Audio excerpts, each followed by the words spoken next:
Hi, my name is Rodney. I'm a cello teacher in Colorado, and I was asked to share a couple ideas about shifting on the cello.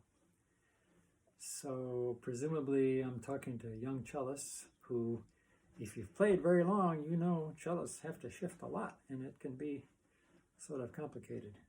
So I'll just start right in with the first question I want to ask is, where do we shift? Well, we move around the cello on our transportation system. Well, what's that? That would be the inside edges of the strings. Put 3 fingers, if you have a cello, put 3 fingers between the top 2 strings, and then just pull a little bit to the left so you're touching the A string, and feel how smooth how comfortable that is to slide up and down. It's very cool to be moving on the cello that way. Lots of reasons. It gets your elbow up out of the way so that this part of your cello isn't in the way. You don't get trapped back there. And it gets you up on the fingerboard, balanced where you belong, and you get a little guardrail to keep you from falling off the side of the fingerboard. So if I add, so let's just do it. Go up to the bridge and down to the scroll. Up to the bridge and down to the scroll. Do it on the D string, up to the bridge, down to the scroll. Let's add the bow to that. Let's go.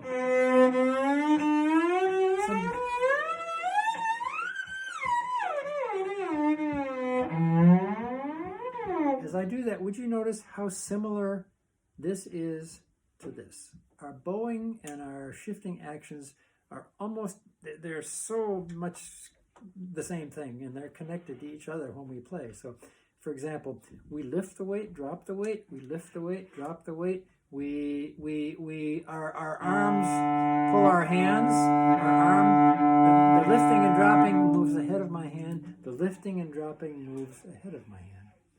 Okay? So now, would you notice also that as I'm moving up and down the fingerboard, I'm doing everything I can to keep the angle of the fingers the same on the fingerboard.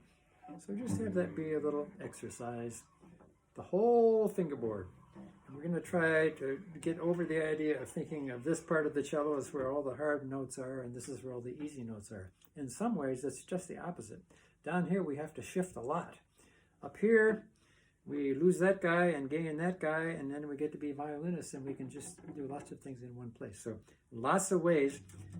Eventually, this part of the cello becomes an easier place to play on than down in the lower positions. Just a thought. Just an idea. So, what is a shift?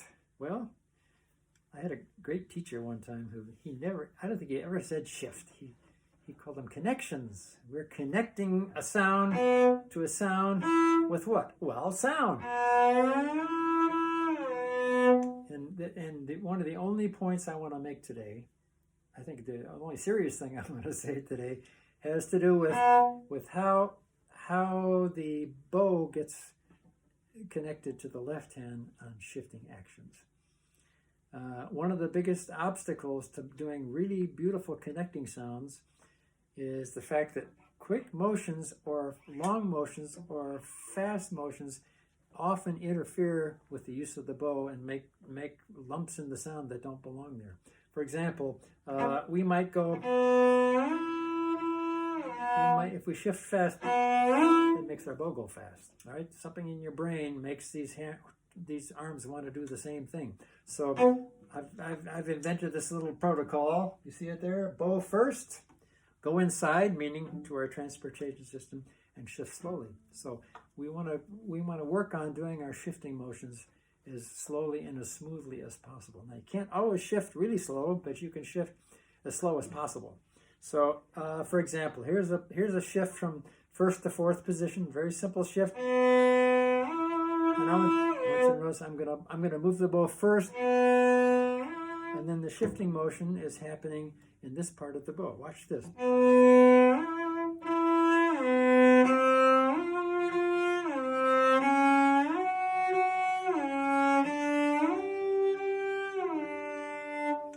Here's a piece that lots of you know already. It says in Book 3, Cello, Suzuki Book 3. And it can give us trouble because we have lots of quick motions in the left hand that can cause lumps in the bow if you don't remember to bow first. Bow first. Bow first. lift the weight, lift the weight, and here comes the big one. Oh dear. Oh, how am I going to fix that? Oh, I know. Bow first.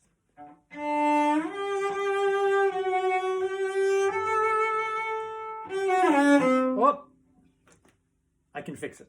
I'm going to bow first and shift slowly. I'm going to bow first.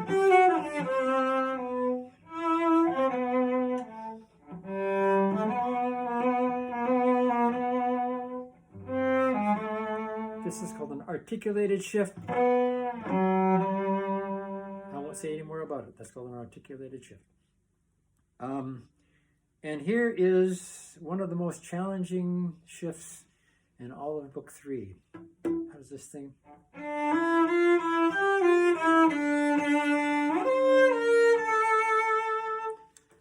So the trick is going to be bow first.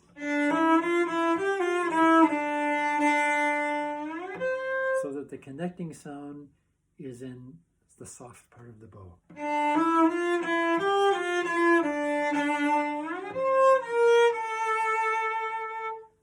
I like to go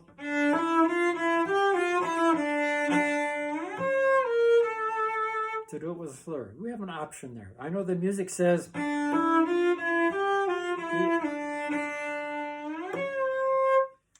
to do a bow change there, which is, you know, perfectly fine. You could also go with a little option.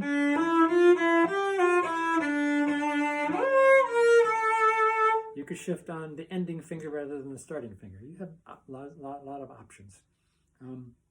My students know, unfortunately, that I practice and say fingerings and bowings are made to be improved. So there's one right there.